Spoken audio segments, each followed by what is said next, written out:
Hello guys, my name is Promise and today I will be teaching you how to manage your data on your phone and your laptop. So let's get right in. Alright, so today we will be looking at how to manage your data on your phone and on your laptop. Alright, so you probably had this experience where you had so much data and then you just subscribed to a data plan and then you're taking selfies for the gram, you're taking selfies for Facebook, or you're sending a lot of videos and all, you're really happy like this dog. All right, so and then you decide to just check your data balance, and then you're all screaming like, "What? How did all my data run out like this?" So yeah, that happens to everybody. And the fault is not really your network provider. It's not MTN, it's not Airtel, it's not Glo, and it's not Nine Mobile. Okay, it's you. Yeah, that hand is pointing at you. It's you. You probably don't know how to manage your data. You probably don't know what is taking your data. And so I'm going to show you how to do all that in this video. So first of all, for your phone, you might want to go to your settings. Go to the settings on your phone. All right, so you can go to the settings on your phone. And so if you look through, you might see something like network and internet. On some other phones, you might see it as data usage, all right? But so when you click on network and internet, you see things like this. You might see Wi-Fi direct, mobile network, SIM cards, data usage, hotspot and tethering, VPN, airplane mode, private DNS. So you might see all of this. To be able to manage your data on your phone, what you need to look for is data usage. Now, data usage might not be under network and internet, depending on the kind of phone you're using. It might be under something else, or it might even be standing alone. So it depends on the kind of phone you're using. But irrespective of what phone you're using, you need to look for data usage. And so when you find data usage, you click on data usage. So data usage shows you what exactly is consuming all the data on your phone. Okay, that's really the importance of data usage. And so when you click on data usage, you should see something like this if you're using an Android phone like mine. If you're not, it will be quite similar. So when you click on data usage, you'd see this data usage is showing me that I've used 17.74 gigabytes all the way from June 9 to July 8. So that is really the importance of data usage. You can see you click on app data usage and it will show you this over here. For me, this is from June 9th. I've used about 17.74 gigabytes. And you can see this big arrow over here showing me what has used most of my data. It's showing me that my hotspot and fetching, because I actually connect my internet from my phone to my laptop a lot, more than I even use data on my phone. So it's showing me that out of the 17 gig, I spent 11 gigabytes on my laptop sharing my hotspot. And you can see below here, Instagram took like 1.9 gig. All right, so this is just like July 9th to June 9th to June 20th is like 11 days. So in 11 days, Instagram has taken like 1.9 gig, which is quite little because I don't do much of Instagram. And my WhatsApp has taken like 1.8 gig, but you can see that my tethering hotspot has used like 11 gig.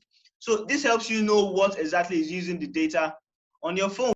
So aside from knowing your data usage, if you go back to your set on data usage. All right, so click on data saver. When you click on data saver, all right, it's going to show you this. If you're using like my kind of phone, it's going to show you use data saver, and you might want to turn this on. So on your phone, it might be showing background data and not data saver. Okay, so it depends on whatever phone you're using, but they do basically the same thing. What it does is that it allows you use only the software or the app you're using at that moment. So what happens on most Android phones is that when you turn on your internet, all the apps on your phones are running at the same time. They are doing one activity or the other, even when you're not using them directly. And so they're all burning your data. Okay, so what this background data or data saver helps you do is to ensure that background apps on your phone don't use your data. Only the apps you're using at that moment uses your data. So if you're on WhatsApp, all right, only WhatsApp is using your data at that moment. Okay, apps like Snapchat, TikTok, they burn a lot of data on the background level. All right, so you might want to turn this on. another thing I also try to do is to set data limits. You can see this data warning and limit in this first picture over here, data warning and limits. I try to set to control myself to use like probably 50 MB every day or 100 MB every day. So the minute I use up to 100 MB, my phone alerts me that, hey, you use up 100 MB. Should we continue or should we stop it? So I'm not going to put that in this list because it has never worked for me.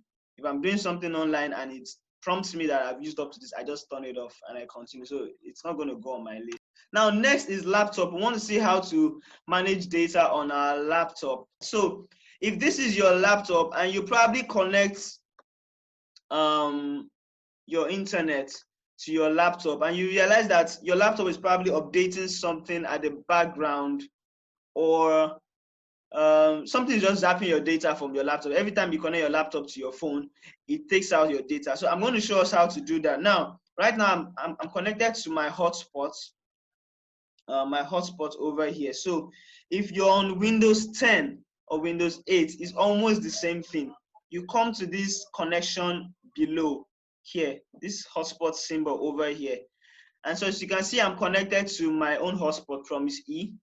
So the first you need to do is to connect to that hotspot from your phone. All right, connect to your phone's hotspot.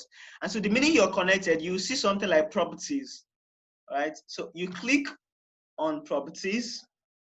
The minute you click on properties, a screen should pop up right about settings. Please give it some time to open. All right, so it's going to open the settings for that particular internet connection. All right, so and then you want to scroll down over to this place. You see metered connection. All right, so you want to turn your metered connection on. As you can see, the metered connection is on for my phone. Now, metered connection works the same way as your background data on your phone. It ensures that all the apps on your system, including the Windows itself, does not use your data, all right, without your permission. Only what you're doing at that moment on your system will be using your data. So if you're browsing on your Chrome, it's only those websites you're browsing on that will be taking your data. Your system will not be updating at the background. Okay, nothing will be working at the background, just what you're using at that moment. And this will help you save your data, because most of the time what happens is that when you connect your internet to your system, your Windows start updating automatically. It's just basically for us to keep ourselves with the latest security standards of Windows. But then data is a luxury in this part of the world. It's not like America where they don't bother about data. Data is like everywhere. So this will help you. Just go to your properties, go to the connect your hotspot, go to the properties part, and then click on properties. It opens the screen, turn on your metered connection, and that's it. You're safe. Now, if that doesn't work for you, because sometimes Windows will want to force update your system, right? It wants to update your system by force, even though this is on metered connection.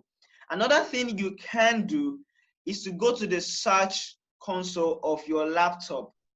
All right, go to the search console of your laptop. Pardon, my laptop is a bit slow because I have so many softwares running. So go to the search control and type Windows Update. Windows Update. Okay. So once you type Windows Update, you see Windows Update settings. Click on Open. And so it's going to open the Windows settings, because like I said, Windows might want to update your system by force and drain your data. Now, metered connection works fine. I'm just saying there are sometimes when your Windows might be so outdated, like people who use Windows 7 or an old version of Windows 10, and then Windows will want to do it by force. You go to your search console, type Windows Update, and so you can see Windows Update on my screen over here. Let me just minimize this. Okay, so you can see Windows Update. What you want to do is to go to okay, so you want to go to Advanced Options. Advanced Options. Click on Advanced Options, and then come all the way down here where you see Pause Updates. All right, so you want to click on Pause Update, but it won't let you pause update forever. All right, so you have to select a date when you should pause update to. And so, wow, they've even made it worse. Normally, it stays like 4 months. But now you can only pause updates up to 25th of July, which is like in a month's time. So you can use this, just come here and pause updates up to 25th of July. So probably you need to prepare yourself with a lot of data before 25th of July. But then guys, the metered connection works fine. Okay, metered connection works just fine. And you might want to turn all this off in the advanced options. This is to receive updates for Microsoft updates, turn it off, download updates, turn it off. So especially these download updates over metered connections. Yes, that's usually the problem. When you've turned on your metered connection and this is on, the updates will still run. So you might want to turn this off most especially. All right. But hey guys, the metered connection works just fine. All right. So those are the two ways I have for us today to manage our data on phone and on our laptops. Please try to subscribe to my YouTube channel. I'd really appreciate it.